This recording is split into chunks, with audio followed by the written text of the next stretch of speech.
sebelumnya kami dari mahasiswa UNJA khususnya di prodi PPKM, khususnya kedatangan kami di sini untuk memenuhi tugas mata kuliah dan juga ingin lebih banyak tahu mengenai partai PKS ini.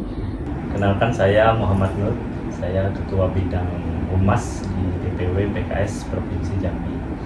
Menurut Bapak, bagaimana strategi yang dilakukan Partai PKS dalam sosialisasi politik yang dijalankan pada saat misalnya pemilihan umum Presiden, DPR gitu? Terkait strategi PKS, setidaknya ada 5 poin yang kita biasa implementasikan di dalam sosialisasi, baik di pemilu, pemira, maupun di pencalekan.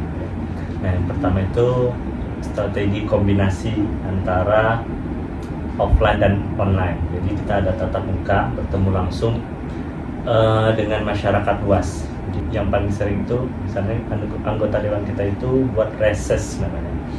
Reses ini dengar pendapat dan aspirasi langsung di masyarakat. Jadi kegiatan ini rutin berkala. Jadi kalau nggak salah 3 atau 4 bulan sekali gitu. Jadi anggota dewan kita buat di satu tempat, ketemu langsung dengan para masyarakat dan masyarakat menyampaikan langsung aspirasinya. Nah, di sini juga kita sosialisasi berbagai program-program dari PKS, baik di media sosial maupun di web, Zoom misalnya, maupun di YouTube dan sebagainya. Nah, alhamdulillah PKS salah satu partai yang sangat aktif di media sosial.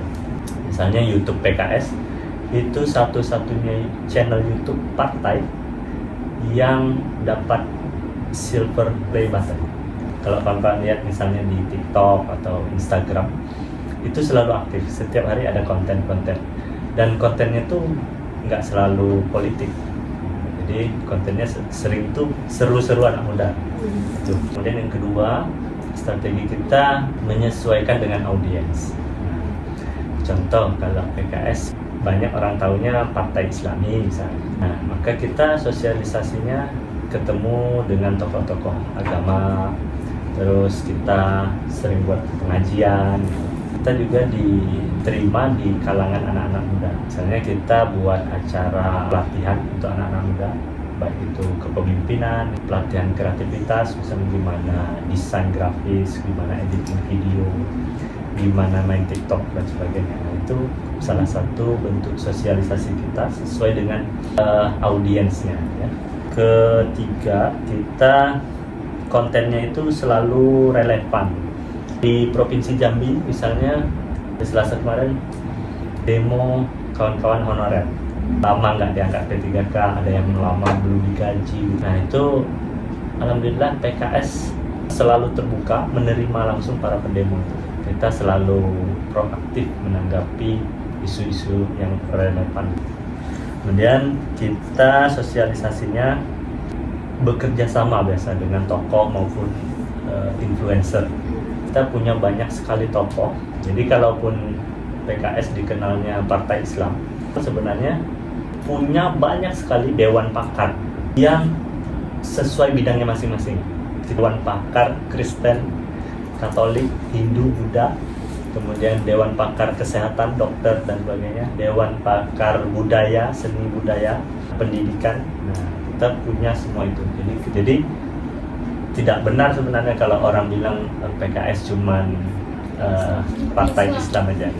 Tapi secara ideologi memang kita partai yang menjunjung Islam rahmatan lil alamin. Nah, tapi kita tetap berdasarkan Pancasila dan Undang-Undang. Nah, 2 hal ini kita tetap pegang. Selain tokoh, kita ada banyak influencer. Banyak sekali influencer muda, ada yang YouTuber, ada yang selebgram dan sebagainya. Mereka aktif di PKS. Kawan-kawan tahu Somasi? YouTube-nya Deddy Corbuzier yang stand up comedy. Nah, ada PKS nampil di Somasi. Anak muda stand up komedian. Dia pakai baju PKS, pakai jaket PKS, stand up comedy di situ di Somasi. Kemudian kita komunikasi interaktif. Jadi kita selalu membuka ruang untuk diskusi. Jadi bukan sosialisasinya bukan satu arah, tapi audiensnya juga memberikan aspirasinya, masih memberikan masukan, memberikan saran, memberikan kritik. Nah, itu selalu kita interaktif. Nah, itu 5 poin yang biasa kita lakukan. Kalau strategi dalam memilih calon legislatif itu ada strategi khususnya juga Ibu di bangku kursi saat itu? Strategi memilih ya. Jadi yang pertama sekali dinilai PKS itu adalah citra baiknya. Itu yang pertama sekali. Jadi kalau kawan-kawan atau sadar, selama ini PKS itu tidak bergantung sama tokoh. Kita nggak ingat satu tokoh, karena kita basisnya itu memilih itu bukan ketokohan, kita memilihnya citra. Jadi yang pertama kali PKS filter itu orang ini baik atau tidak di masyarakat. Nah, itu pertama kali. Bukan selalu muslim atau enggak ya, citra dia, kontribusinya di masyarakat gimana. Makanya PKS itu selalu punya anggota dewan, calon anggota dewan, dan anggota dewan tuh yang mungkin awalnya kita nggak kenal, entah siapa nih. Ada yang nelayan, ada yang tukang becak, petani misalnya. Tapi ketika citranya baik, kontribusinya besar, maka kita fasilitasi. Nah, itu yang pertama. Kemudian yang kedua ya tentu ketokohan. Ketokohan ini tidak selalu jadi patokan utama. Ketokohannya bahasanya ya cukup besar kontribusinya bagi orang. Jadi misalnya dia ketua nelayan atau ketua petani. Jadi jarang sekali PKS itu milih artis misalnya, jarang sekali ya. Iya. Itu Pak, pertanyaan selanjutnya itu apa saja tantangan yang dihadapi oleh Partai PKS ini dalam melakukan sosialisasi politik? Pertama, PKS ini kan sudah nancepnya tuh partai Islam gitu kan. Nah, maka tantangan yang pertama sekali adalah heterogenitas. Mau sosialisasi, misal kita di Bali, banyak teman-teman kita Hindu. Kalian kan Islam, jadi gimana kita bisa diterima di kalangan itu misalnya seperti itu kan. Hambatan atau tantangan yang kedua itu harus informasi yang deras. Jadi sekarang kan dunia digital ini sangat-sangat cepat informasi yang kita dapat, bahkan dalam hitungan detik bisa berubah, dalam hitungan menit ada update-update terbaru. Nah, karena PKS ini kalau di kita cukup proaktif dengan isu-isu yang relevan, kadang ini jadi tantangan juga, apakah kita mengambil langkah yang benar atau mungkin di satu hari tiba-tiba oh iya keliru. Nah, ada hal-hal gitu, dan itu jadi tantangan juga gitu kan. Kemudian isu negatif atau disinformasi. Nah, kalau ini kayak sekarang kalau adik-adik update, Pakistan dan India kan lagi tegang. Nah, ini PKS cenderung berhati-hati sekali menyampaikan statement tentang ini. Kita walaupun muslim bisa jadi ya dikaitkan dengan misalnya teror yang dilakukan Pakistan misalnya, bisa dikaitkan seperti itu. Jadi perlu pembelajaran riset yang lebih dalam untuk menyampaikan, menanggapi isu-isu yang cepat. Kemudian polarisasi politik. Nah, jadi kalau sebenarnya kalau adik-adik tahu dalam partai politik itu semua negara bahkan itu ada polarisasi, ada kiri, ada kanan gitu. Ada misalnya Amerika, Demokrat, Republik gitu ya. Nah, kalau kita di Indonesia ini cenderung abu-abu. Jadi misalnya satu partai kadang kita dukung kayaknya bagus gitu, tapi di satu waktu dia kok gini gitu. Nah, jadi polarisasi ini di mindset kita mikir partai itu sama aja lah gitu, oportunis. Kalau itu bagus dia mendapat kekuasaan ya dia bagus, kalau lagi nggak dapat kekuasaan dia jadi oposisi misalnya. Nah, tapi kalau kawan-kawan mengikuti jejak PKS dari awal berdiri dulu, PKS selalu konsisten menyuarakan aspirasi masyarakat. Contoh di zaman ini kemarin kan ada kenaikan BBM Pak Jokowi ya. Jadi si PKS kan oposisi nih di luar Pak Jokowi. Kita menantang, maksudnya kita tidak menerima kenaikan harga BBM.